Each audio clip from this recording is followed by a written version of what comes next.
if you haven't watched the part 1, which is inbreeding, please watch that before you watch this, because line breeding is a continuation of inbreeding, is a type of inbreeding. It spills off from inbreeding. So do well to go back and watch the part 1 of this series, because that will help you to understand more.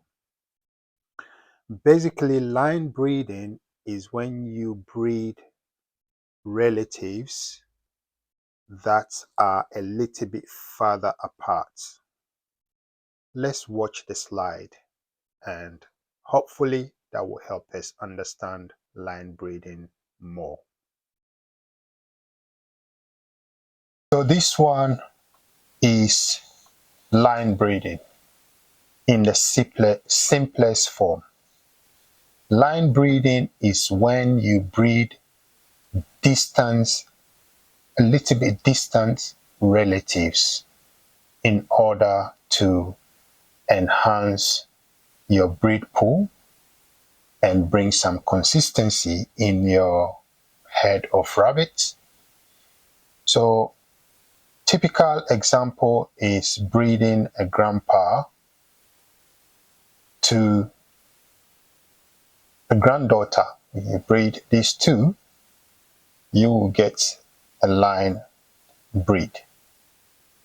If you choose to breed a cousin to a cousin, you also have line breed. You choose to breed great grandma to great grandson, you will get inbreed, line breed.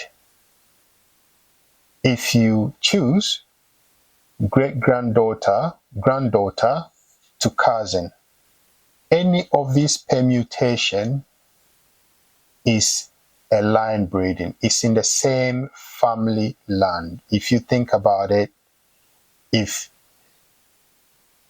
your surname is, let's say, Abiola, you will have cousins, uncles, based on your naming structure. You have cousins, grandmothers, grandfathers, great-grandfathers who also bear the same Abiola surname. It does not necessarily mean you're directly linked to them, but you are all in the same family line. That's where the line is. You're in the same family line. This is a bit distant, a little bit more distant from the inbreeding, which is within the same litter, within the same bloodline. That's the difference between line breeding and inbreeding. Let's go to the next breed. Hopefully that slide helped us to understand what line breeding is. So we're going to look at some of the advantages and disadvantages of line breeding. First of all, moderate fixing of traits. So line breeding is not as aggressive as inbreeding, but it fixes some of the traits. So for example, if you desire quick growth, which I believe we do in Africa, then you want to fix a particular breed that you think are not growing as quickly as you want, and you can use line breeding to breed the relatives that are not too close, maybe a grandfather to a granddaughter or great grandfather to great granddaughter, to amplify the quick growth genetics that you want to have in your farm for your purpose. Second one is improve performance. So strengthens desired traits without immediate loss of vigor.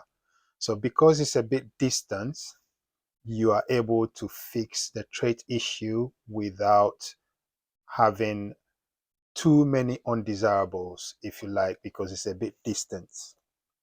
The third advantage is line continuity. So it's the same advantage as the inbreeding, because you're able to keep the desirable line and traits in the your pool of genes that you're dealing with. The fourth advantage is controlled risk. So you're able to control the risk better than inbreeding. So all the problems, or most of the problems seen in inbreeding, you will not be seeing it in line breeding, even though there still might be a few cases where you will see them.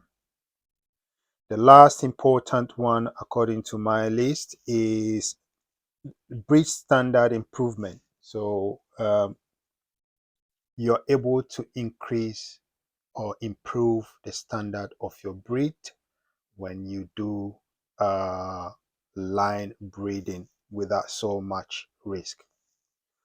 So let's look at some of the disadvantages. First one is still reduced diversity. So it's, like I said, it's similar to the inbreeding. Over time, you decrease the variability of your head of rabbit. Second one, time intensive, requires careful planning and record keeping. So like inbreeding, you need to keep record to know, but line breeding means you have to keep a longer record. You have to go out to grandpa, great grandpa, cousins, second cousins, third cousins. So it's more record intensive than inbreeding, because you have to go all the way down to get to a grandpa. It means you have to keep the grandpa in your farm for longer in order for you to use him to improve your herd of breeds. Now, risk. The third one is the risk of recessive traits. So again, just like the inbreeding, undesirable genes can still emerge, and it's hard to deal with sometimes. Number four is breeding failures. You know, when you have the same line, that your same pool of genes, your gene might regress, which means it will negate your production. So your breeding might even stagnate. You know, you might have so many failed breeding because it's the same kind of pool that might create that problem. So the last one is line breeding requires expertise. You know, improper management can lead to inbreeding depression, which we discussed earlier on. Inbreeding depression is when basically you have done so much inbreeding that now you're working against yourself. You're not getting any good results because you're working with the same genes. That can happen, and that can mean your rabbits will not be fertile. You'll be crossing them several times, you'll be breeding them several times, and you will not have good results. I hope this helped, but you need to watch the third part, which will be outcrossing. Rabbito, Farmino, thank you very much for sticking with us, and I hope you enjoyed it. Look out for the next one. See you soon.